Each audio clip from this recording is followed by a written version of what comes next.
सो hey everyone, स्वागत है आप सभी का। मेरा नाम है दीपक विश्वकर्मा और आज आप सभी मुझे सुन रहे हैं मेरे इस यूट्यूब चैनल पर यानी कि डार्क लेजेंड हॉरर स्टोरीज पर। और मुझे पूरी उम्मीद है आप सभी बहुत अच्छे होंगे। तो दोस्त, जैसे कि आप सभी को पता है, कुछ ही दिनों पहले मैंने एक भेड़िया मानव की सीरीज को स्टार्ट किया था जिसमें टोटल 4 पार्ट्स थे। और उसके बाद मैंने चारों पार्ट्स को इस चैनल पर अपलोड कर दिया था और मैं यही सोच रहा था कि चलो अब ये सीरीज खत्म हो चुकी है, अब नेक्स्ट सीरीज पर काम किया जाए और नई कहानियां लिखी जाए। लेकिन अपलोड करते ही मुझे कुछ कमेंट्स आए कि भाई कहानी बहुत अच्छी है, इसलिए इसे कंटिन्यू करो और पार्ट 5 लेकर आओ। और जब मैंने ये कमेंट्स पढ़े तो मैंने सोचा चलो आप सभी कह रहे हैं तो कहानी को आगे बढ़ाते हैं। और आज की इस वीडियो में मैं आप सभी को उस सीरीज का पार्ट 5 सुनाने वाला हूं और मुझे पूरी उम्मीद है आप सभी को ये पार्ट 5 सुनकर मजा आएगा। लेकिन अगर आप उन लोगों में से हैं जिन्हें समझ नहीं आ रहा कि भाई मैं कौन सी कहानी की बात कर रहा हूं, तो आप अपनी स्क्रीन पर अभी ये जितने भी थंबनेल देख रहे हैं ये सारी सीरीज का पार्ट्स हैं। तो अगर आपने इन सारे पार्ट्स को नहीं सुना है तो प्लीज जाइए, आप इन पार्ट्स को सुनिए, उसके बाद इस पार्ट को सुने, वरना आपको कहानी समझ नहीं आएगी। लेकिन अगर आप उन लोगों में से हैं जिन्हें ये पार्ट्स वाला चक्कर बिल्कुल पसंद नहीं है, तो ये लॉन्ग वीडियो मैंने बनाई है जिसमें मैंने सारे पार्ट्स को कंबाइन किया हुआ है, तो आप इसे भी सुन सकते हैं। तो चलिए बिना किसी देरी के, अब मैंने कुछ से ज़्यादा ही टाइम लगा दिया इंट्रो में ही, तो मुझे माफ़ कर देना। खैर कोई बात नहीं, अपने जो हेडफोन्स हैं उन्हें लगा लीजिए क्योंकि पार्ट 5 अब स्टार्ट हो रहा है। 3 दिन बीत गए थे। वो भेड़िया मानव उसी जंगल के सबसे गहरे हिस्से में अपनी गुफा के सामने एक बेजान लाश की तरह पड़ा हुआ था और अपने कबीले वासियों की लाशों को देख रहा था। उन सभी की लाशों को देखकर उसकी आंखें नम हो रही थी और उसे समझ नहीं आ रहा था कि अब क्या होगा। उसके शरीर ने काफी गहरे जख्मों को झेला था, लेकिन हैरानियत की बात तो ये थी कि जिन जख्मों को खाकर बड़े से बड़ा भेड़िया मानव भी मर जाता है, उन जख्मों को झेलने के बाद भी वो भेड़िया मानव जिंदा था। लेकिन उसका शरीर उसका साथ छोड़ने के बजाय धीरे धीरे ठीक हो रहा था। उस भेड़िया मानव ने अपने अंदर ताकत को महसूस किया और उसे महसूस हुआ कि वो वापस ठीक हो रहा है। तब उसे समझ आ गया कि ये एक इशारा है ऊपर वाले का। उस भेड़िया मानव ने अपने कबीले वासियों की लाशों की तरफ देखते हुए कहा, मैं समझ गया,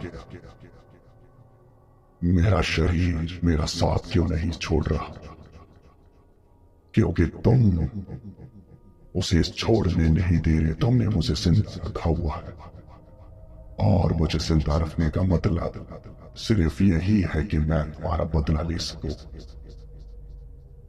और अगर ये बात सच है तब मेरा यकीन करो, मैं तुम्हें निराश नहीं करूंगा। तुमने मेरा साथ देकर बहुत अच्छा किया। अब वो दोनों बचे हुए हमारे दुश्मन इस दुनिया के जिस भी कोने में छुपे हुए, मैं वहां जाकर उन्हें मौत के घाट उतार दूंगा।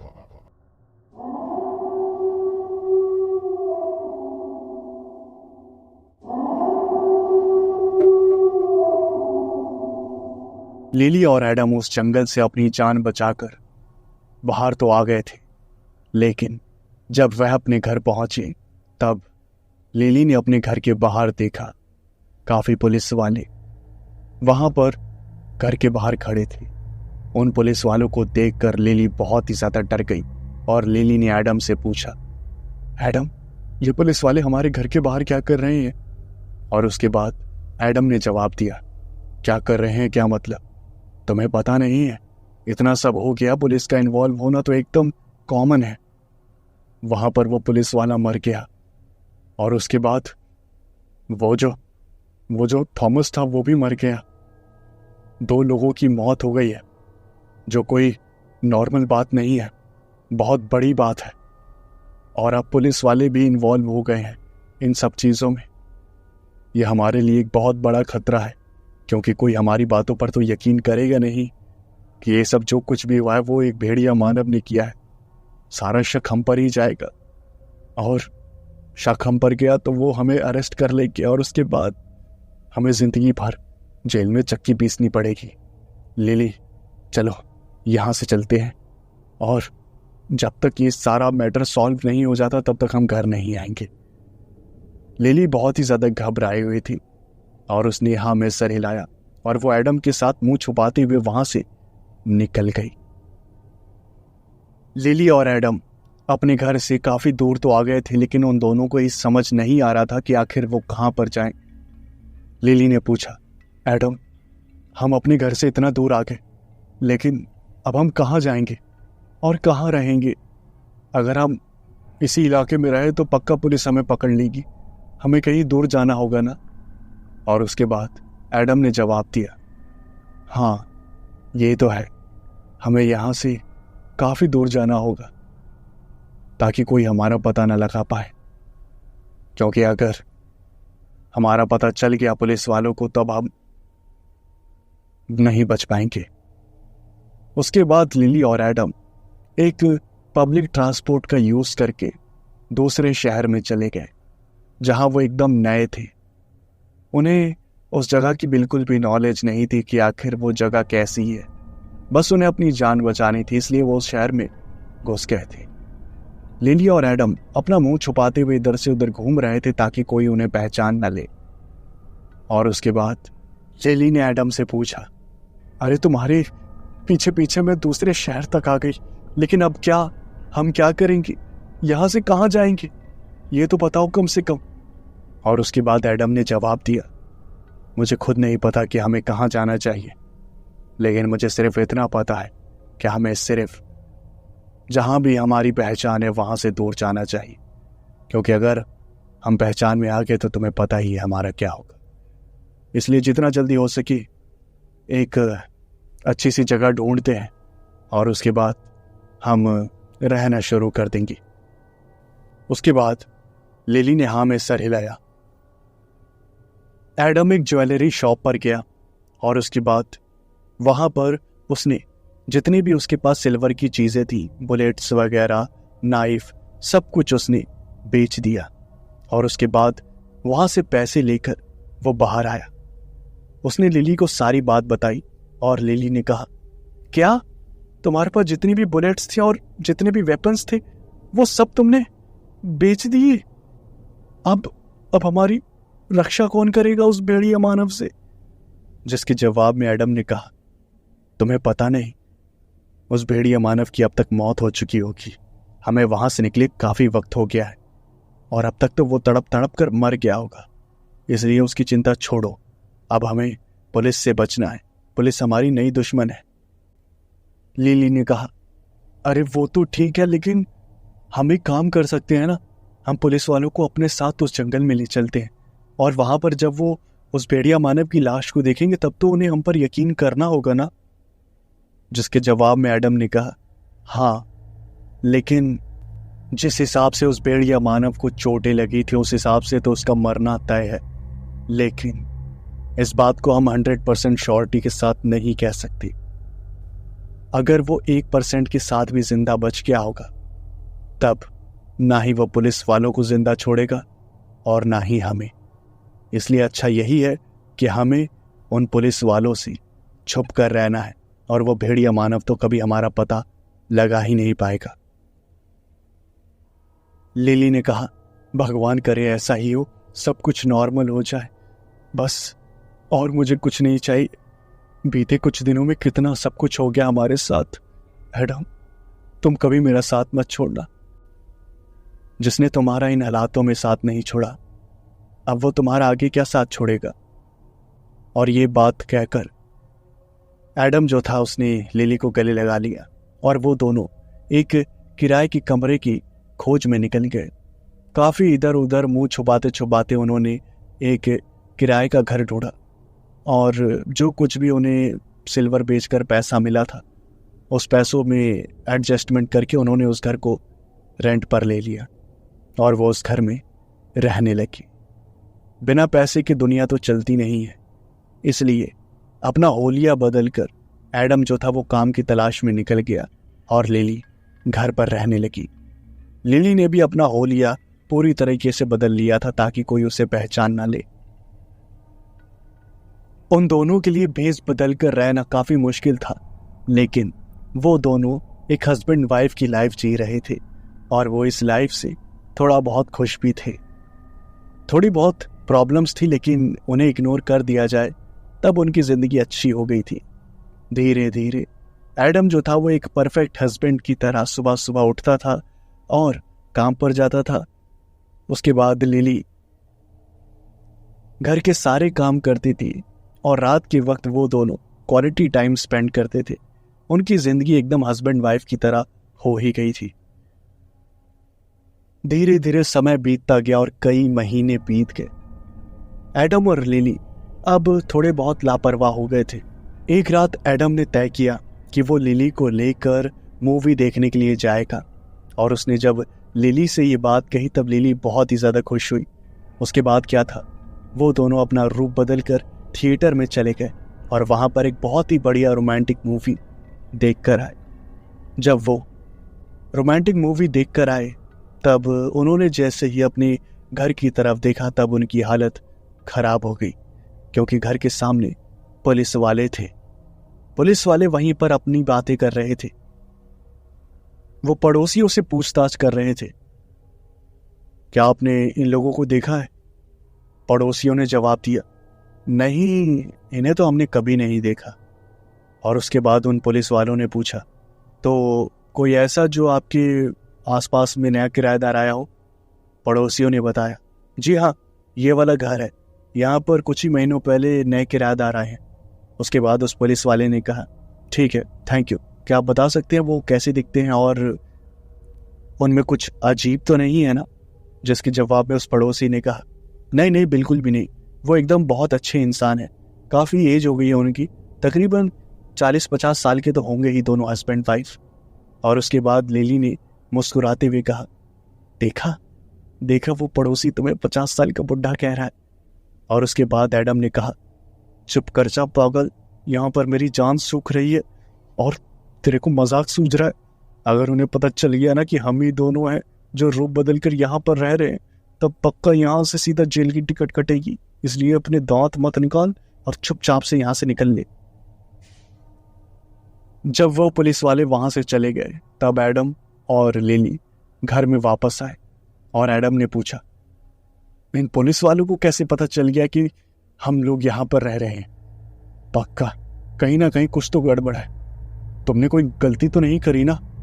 और उसके बाद लिली ने कहा, मैं कहाँ गलती करूंगी, दिन भर मैं घर पर रहती हूँ, मैंने कुछ नहीं किया है। और उसके बाद एडम ने लिली की तरफ देखा और उसने कहा, तुमने कहीं अपने घर पर कॉल तो नहीं किया था ना?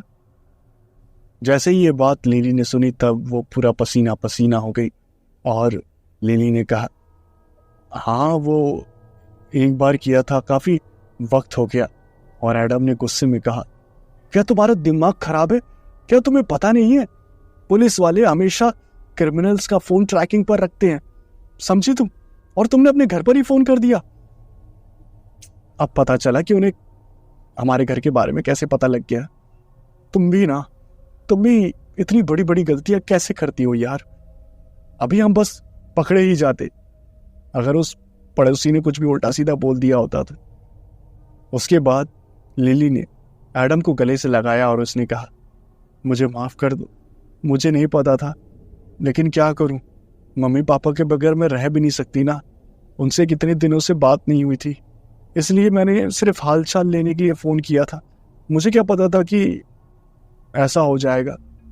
काफ़ी मुश्किलों के बाद एडम माना और वो एक बार फिर से शांति से रहने लगे। एडम और लिली की भी किस्मत काफ़ी अजीब थी। बेगुनाह होकर भी उन्हें क्रिमिनल्स की तरह छुप छुप कर जिंदगी काटनी पड़ रही थी। काफ़ी मुश्किल से उन दोनों की लाइफ स्टेबल हुई थी, लेकिन उनकी स्टेबल लाइफ में वापस से प्रॉब्लम्स आनी शुरू हो गई। वो दोनों काफ़ी परेशान हो गए। आखिर कौन अपना होलिया बदल कर रहना चाहेगा, लेकिन उनके पास कोई दूसरा रास्ता नहीं था। वो यही सोच रहे थे कि चलो आज नहीं तो कल, कल नहीं तो परसों उनकी ज़िंदगी नॉर्मल हो जाएगी। लेकिन उन्हें इस बात का बिल्कुल भी अंदाज़ा नहीं था कि उनकी ज़िंदगी नॉर्मल होने के बजाय और भी ज़्यादा खराब होने वाली है। एक रात एडम और लिली दोनों एक मार्केट में सब्जियां ले रहे थे और एडम जो था वो लिली के साथ काफ़ी खुश था। वो दोनों काफ़ी प्यार भरी निगाहों से एक दूसरे को देख रहे थे और सब्जियां खरीद रहे थे। सब्जियां खरीदते खरीदते एडम के चेहरे पर अचानक से सफ़ेदपन आ गया। ऐसा लग रहा था जैसे उसके शरीर का सारा खून गायब हो गया, वो पूरा नीला पड़ गया। लिली ने जब एडम को इस हालत में देखा तब उसने प्यार से पूछा, क्या हो गया जान, किसे देखकर इतना डर गए तुम? और उसके बाद एडम ने चुप रहने का इशारा किया और उसने लिली का हाथ पकड़ा और वो लिली को खींचता हुआ वहां से ले गया। इस तरह का बिहेवियर देखा तब उसने कहा, अरे कम से कम बताओ तो सही हुआ क्या है। जब तक बताओगे नहीं तब तक मुझे पता कैसे चलेगा कि मुझे क्या करना है।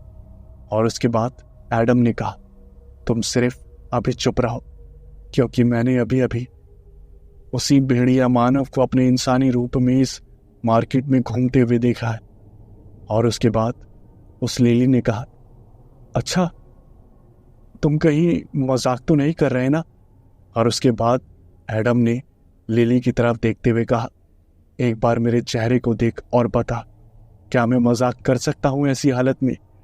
और उसके बाद लिली ने एडम का चेहरा देखा तो वो पूरा पसीने से भीगा हुआ था और वो बहुत ही ज़्यादा घबराया हुआ था। साफ साफ पता चल रहा था कि एडम झूठ नहीं बोल रहा है। और उसके बाद लिली ने कहा, हमें घबराने की ज़रूरत नहीं है, हमने अपना होलिया बदल लिया है, वो हमें पहचान नहीं पाएगा, हमें चुपचाप यहाँ से निकल जाना चाहिए। और उसके बाद एडम ने कहा, अरे पागल, वो भेड़िया है, उसे हमारी गंध पता है, वो सूंघ कर ही बता देगा, समझी तू?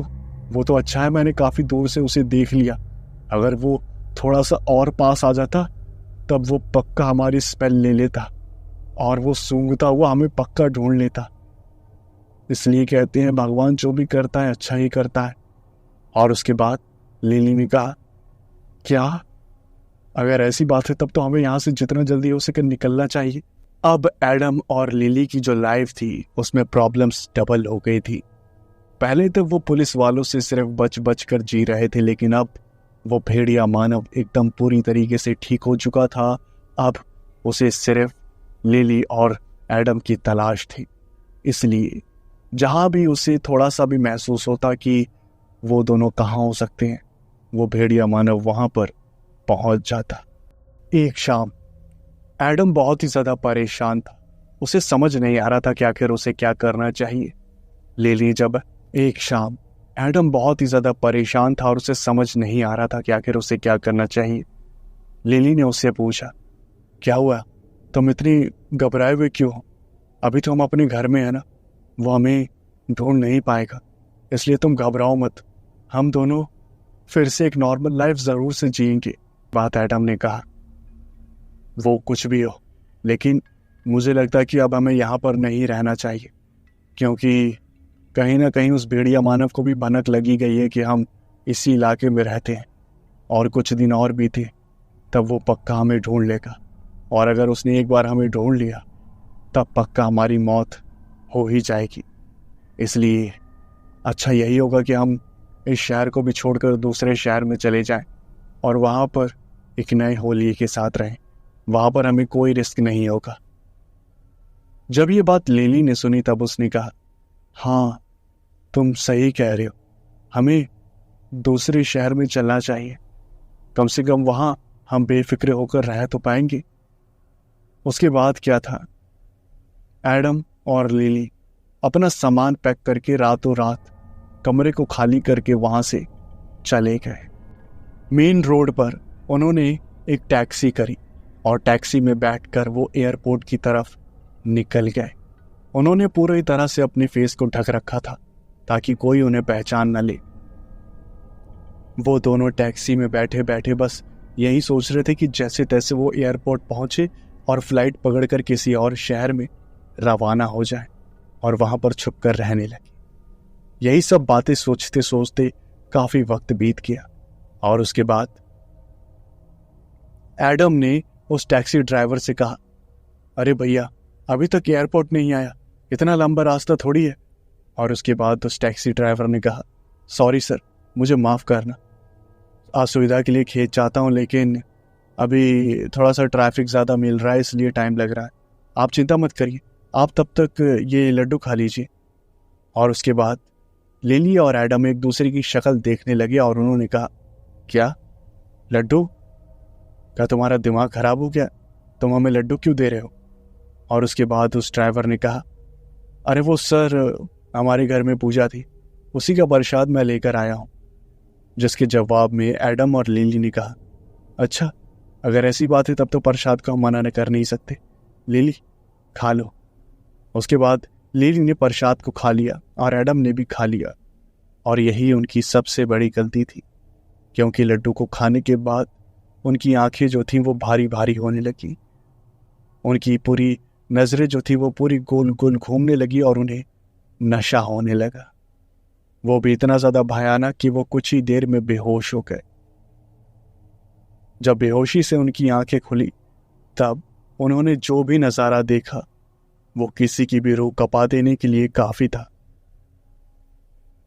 सबसे पहले एडम की आंखें खुली और उसने जब अपनी आंखें मींचते हुए खिड़की से बाहर देखा तब उसे वही भयानक और डरावना जंगल नजर आया जिसमें वो भेड़िया मानव रहा करता था। और उस जगह को एक बार फिर से देखकर एडम ने अपने पैंट में ही पेशाब कर दिया और उसके बाद उसने जैसे तैसे चीखते चिल्लाते हुए लिली को उठाया और लिली भी जाग गए।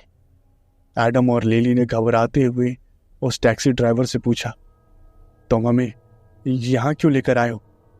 और हमें तो एयरपोर्ट जाना था, तो तुम हमें यहाँ क्यों लेकर आए? बोलो, जल्दी बोलो, बोलते क्यों नहीं? बोलो अब। तभी उस टैक्सी ड्राइवर ने मुस्कुराते हुए एडम की तरफ देखा और उसने कहा, कभी कभी सवारी करने से पहले अपने ड्राइवर को अच्छे से देख लेना चाहिए, क्या पता वो आपका दुश्मन निकल जाए।